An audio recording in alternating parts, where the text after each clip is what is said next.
রাসূলুল্লাহ সাল্লাল্লাহু আলাইহি ওয়াসাল্লাম বলেছেন, তোমাদের মধ্যে যেই ব্যক্তি এটা পছন্দ করো যে মরার পরে তাকে বিনা শাস্তিতে জান্নাত দিয়ে দিক।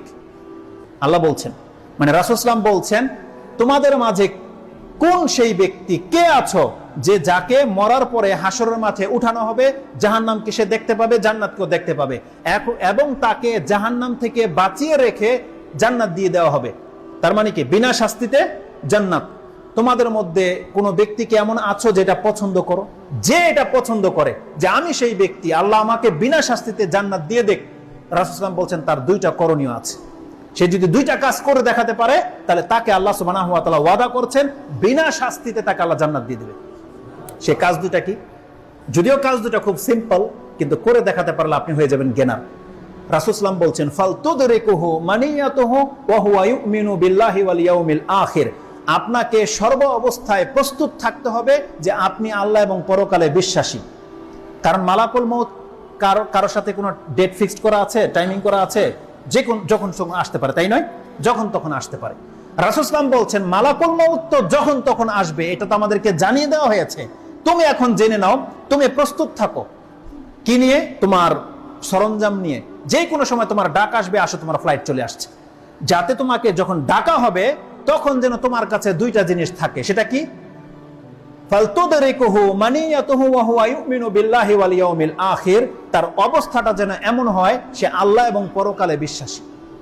তার মানে যেই ব্যক্তি আল্লাহ এবং পরকালে বিশ্বাসী, এটা যার অন্তরে গেঁথে গেছে, এই অবস্থায় যদি মালাকুল মউত তার সাথে সাক্ষাৎ করে, তার যদি মৃত্যু হয়ে যায়, রাসূল সাল্লাল্লাহু আলাইহি ওয়াসাল্লাম বলছেন এই ব্যক্তি সেই ব্যক্তি যাকে আল্লাহ বিনা শাস্তিতে জান্নাত দিয়ে দেবে। কিন্তু কন্ডিশন কি? সূত্র কি? আপনার অন্তরে আল্লাহ এবং পরকালের প্রতি ঈমান থাকতে হবে। মুখে বললে চলবে না। কারণ আমাকে আপনি ধোঁকা দিতে পারেন, আপনি আপনার নিজেকে ধোঁকা দিতে পারেন, কিন্তু আল্লাহ সুবহানাহু ওয়া তাআলাকে ধোঁকা দিতে পারবেন আপনি? ওহু আলিমুম বিযাতিস সুদূর। আল্লাহ তোমার অন্তরের খবর জানে, এটা আমাদেরকে জানিয়ে দেওয়া হয়েছে। আপনার অন্তরে কি আছে ওটা আল্লাহ বের করে ছাড়বে কাল কিয়ামতের মাঠে, এটাও আল্লাহ সুবহানাহু ওয়া তাআলা বলে দিয়েছে। কোথায় পাবেন আপনি কোরআনের আয়াতটা? সূরা বাইয়িনাত 100 নম্বর সূরা, তার 9 নম্বর আয়াতটা আপনি পড়েন। তাতে কি আছে? আল্লাহ সুবহানাহু ওয়া তাআলা বলছেন, তারা কি জানে না যে কবরে কি আছে তা বের করা হবে? ওয়া হুসিলা মা ফিস সুদূর, এবং তার অন্তরে যা আছে সেটাকে প্রকাশ করে দেওয়া হবে। আল্লাহ সুবহানাহু ওয়া তাআলা বলেছেন কাল হাসরের মাঠে আল্লাহ বলছেন প্রত্যেককে তার কবর থেকে উঠানো হবে, এবং কাল কিয়ামতের মাঠে তার অন্তরে সে কি ধারণ করে রেখেছে আল্লাহ সম্পর্কে, পরকাল সম্পর্কে, ইসলাম সম্পর্কে, মুহাম্মদ সাল্লাল্লাহু আলাইহি ওয়াসাল্লাম সম্পর্কে বা ঈমান সম্পর্কে সে কি ধারণা করে রাখতো, আল্লাহ বলছেন এটা আমি হাসরের মাঠে প্রকাশ করে দেব। আজকে ক্যামেরার মধ্যে যা হচ্ছে এখন প্রকাশ করে দেওয়া যেত যদি এখানে কি থাকতো, না মনিটর না, কি যেন প্রজেক্টর থাকতো। প্রজেক্টরের সাথে যদি কেবল ফিট করে দেওয়া হতো তখন কি হতো? এখানে যা হচ্ছে এখানে প্রকাশ পেয়ে যেত। আল্লাহ বলছে অন্তরে কি আছে এটা আমি কাল হাসরের মাঠে প্রকাশ করে দেব। ওয়া হুসিলা মা ফিস সুদূর, আমি হাসিল করব, আল্লাহ বলছে আমি হাসিল করব ওর অন্তরে কি গোপন করে রেখেছে। তো রাসূলুল্লাহ সাল্লাল্লাহু আলাইহি ওয়াসাল্লাম বলছেন যেই ব্যক্তির মালাকুল মউত এমন অবস্থায় তার সাথে সাক্ষাৎ করবে যে সত্যিকার অর্থে পারফেক্ট, সে আল্লাহ এবং পরকালে বিশ্বাসী, তার কোনো বিন্দু মাত্র ডাউট নাই, তার মানে রাসূল সাল্লাল্লাহু আলাইহি ওয়াসাল্লাম বলছেন এই ব্যক্তিকে আল্লাহ বিনা শাস্তিতে জান্নাত দিয়ে দেবে। এটা হচ্ছে ঈমানের পাল্লা। একটা কাজও করে দেখাতে হবে। সেটা কি? ওয়ায়াতি ইলান নাস মা ইউহিব্বু আইউতা ইলাই, এবং মানুষের সাথে তাকে ওই আচরণ করতে হবে যে আচরণটা সে নিজের জন্য পছন্দ করে। এটা খুব কঠিন লাগছে, তাই না? আরে পরকালের প্রতি, আল্লাহর প্রতি বিশ্বাস তো মুখে বলে দিলেন, হয়ে গেল। কিন্তু রাসূল সাল্লাল্লাহু আলাইহি ওয়াসাল্লাম বলেছেন বিনা শাস্তিতে নাজাত পেতে হলে তোমাকে তোমার ভাইয়ের সাথে ওই আচরণ করে দেখাতে হবে যেটা তুমি নিজের জন্য পছন্দ করো।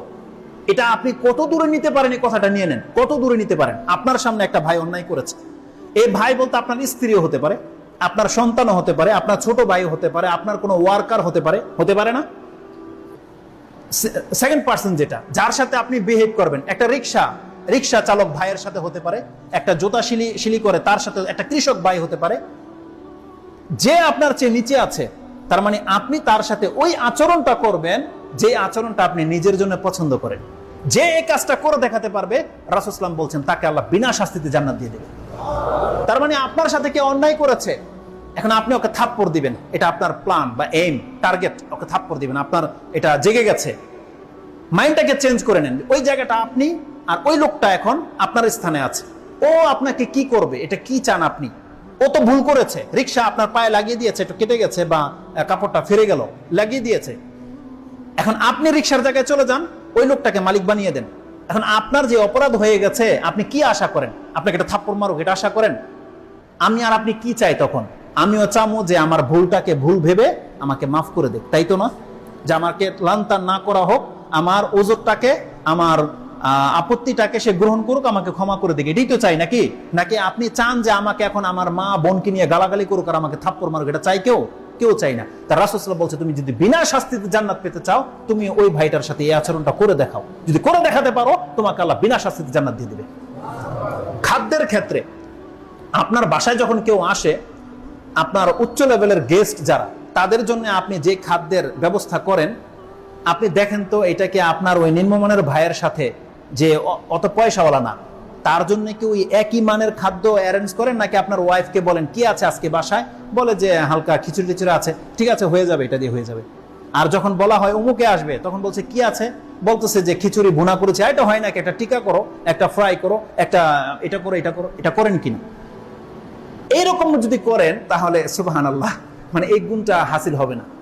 এটা খুব সেন্সিটিভ কথা। যদি আপনি মুখে বলছেন যে আমি আল্লাহ এবং পরকালে বিশ্বাসী এবং আমি আমার ভাইয়ের সাথে আচরণটা করে দেখাবো, আপনার যাজা যত শ্রেষ্ঠ, কাজটা অবশ্যই আপনার জন্য একটু ডিফিকাল্ট মনে হবে, একটু কঠিন মনে হবে, কিন্তু আপনি করে দেখাতে পারবেন বান্দা, এটা আপনার করতে পারবেন বিধায় আল্লাহ আপনাকে এই চরিত্র শিক্ষা দিয়েছে।